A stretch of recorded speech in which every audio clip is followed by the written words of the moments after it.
Hello, I'm attempting to write a novel live on the internet, uh, so feel free to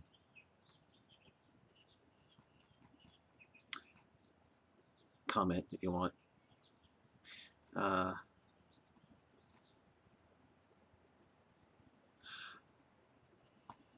I'm going to be well. Actually, I wrote the novel, but I'm going to be proofreading it, and I'll be going over it one more time as another proofreading, and then if it's good enough, maybe. Well, I'll see about putting it out there. Okay.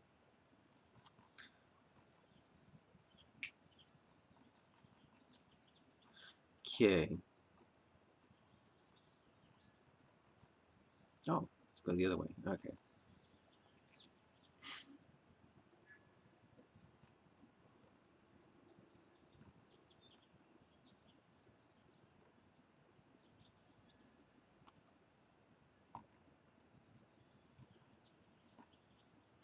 Okay. Get it now.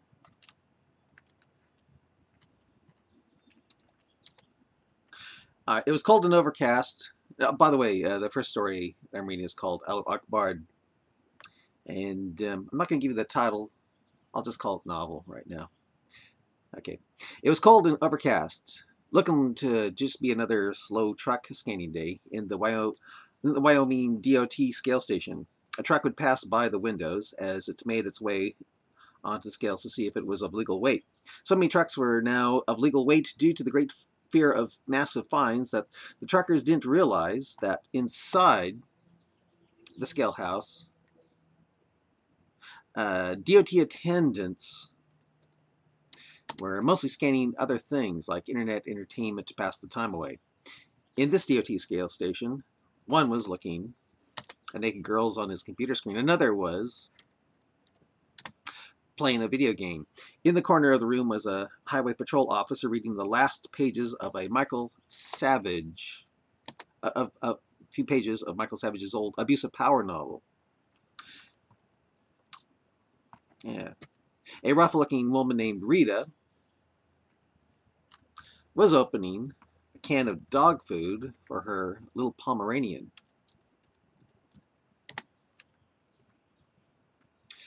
As another truck slowly crept up on the scales, Rita boredly ambled across the room.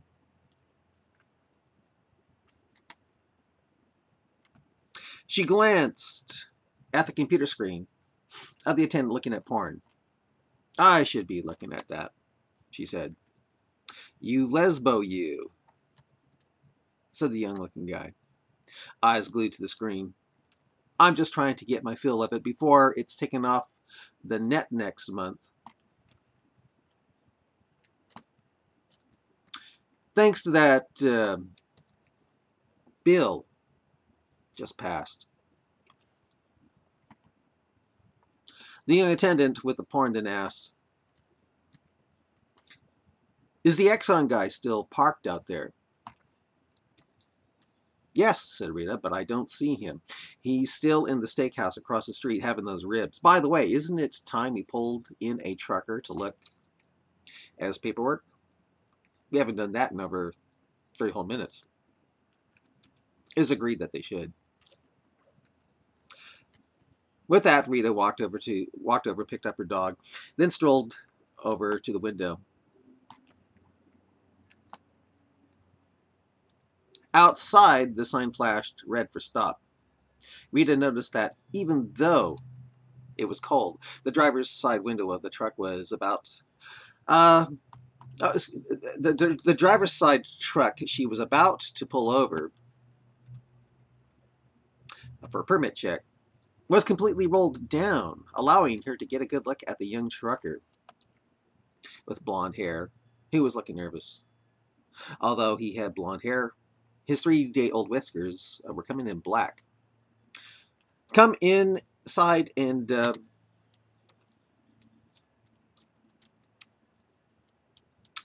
um,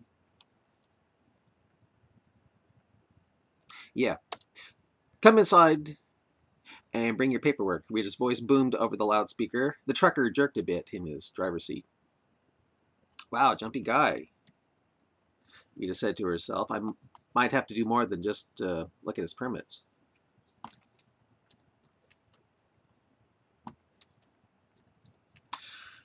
There was a sound of grinding gears. The 18-wheeler with the Volvo engine jerked a bit, then slowly made its way to the parking lot for examination, stopping next to the Exxon truck. Maybe he's new at this, surmised Rita. 15 minutes later, Rita noticed that the trucker was taking his time coming in. I wonder what's taking Jumpy so long, said Rita, putting down her dog. She turned to the highway patrolman and said, Bill, the guy I pulled over, is taking his sweet time. He's not normal for truckers. True, said Bill, the patrolman. He then added, they usually want to get this over with as fast as possible so they aren't late for a load. Want me to check it out, or do you want to brave it? Oh, I've got my gun, said Rita. She looked at her dog and said, you stay here, Jody. You aren't a sniffer. And Rita started walking out to the truck she had pulled over. The young trucker inside no longer seemed as nervous. Instead, he appeared calm and peaceful, a smile on his face. Rita said, you have taken so long to come inside that I'm forced to do a full inspection of your rig. That's how this is played. The young trucker nodded. Believe me, I understand. I just have a lot on my mind. Feel free to search everywhere. I'll take my paperwork inside, like you want. As the young trucker started walking to the scale station, Rita called out, hey, how come you have your window rolled down in this weather? You like freezing? The young trucker, wearing a long overcoat and black leather gloves, shrugged with his back to her and continued walking. He pulled out a small black object and held it in his hand as he started muttering something to himself. Inside the station, the highway patrolman named Bill finished the last few pages of the Savage book. Bill put the novel down, disappointment in his voice. They all are praying to the same God. Just like our fearless leader keeps on telling us. Praying to the same God. I don't think so. Young trucker walked into the scale station. Inside the room, everyone noticed that he suddenly seemed to be speaking like someone in a trance. Like someone in a trance.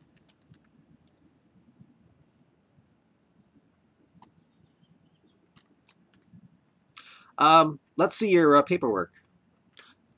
Or the man who was playing the video game. The young trucker gave him a black zipped-up case that contained trucker permits. As the DOT officer unzipped it and looked at it, Rita was doing a walkabout as she inspected the outer side of the truck. Finding it in tip-top condition, she then proceeded to inspect the inside of the truck.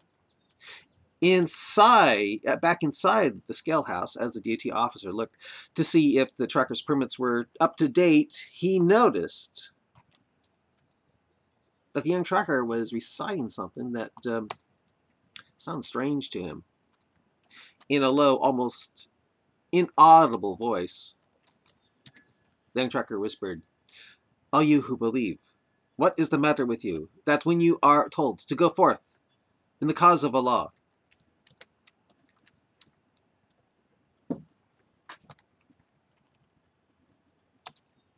you adhere heavily to the earth? Are you satisfied with the life of this world rather than the hereafter? The D2 officer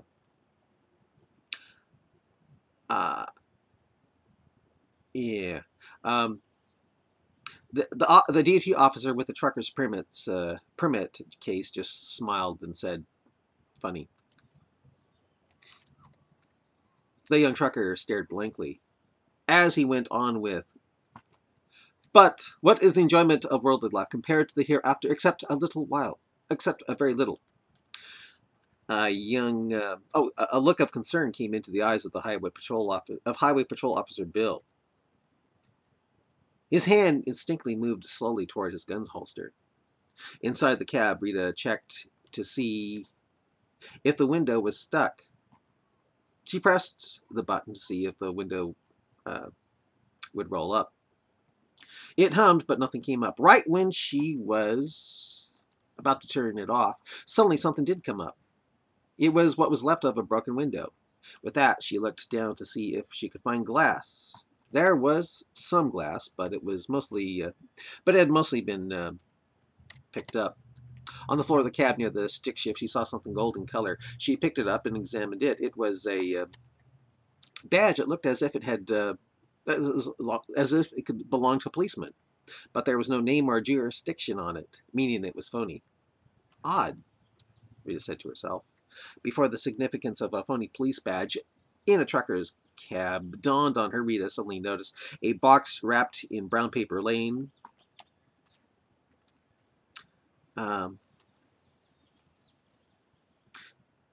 lying on the passenger seat. On the passenger seat. Next to the box was a walkie-talkie. She picked up the box and noticed it had a lot of weight to it. But before she examined it further, she noticed that on the seat of the passenger side door were what seemed to be little specks of red. Blood, she wondered. She looked around and noticed that there was a lot of it in the back of the cab. Back in the scale house, the young trucker continued muttering to himself, Do you prefer the life of..." I've got to stop here. Well,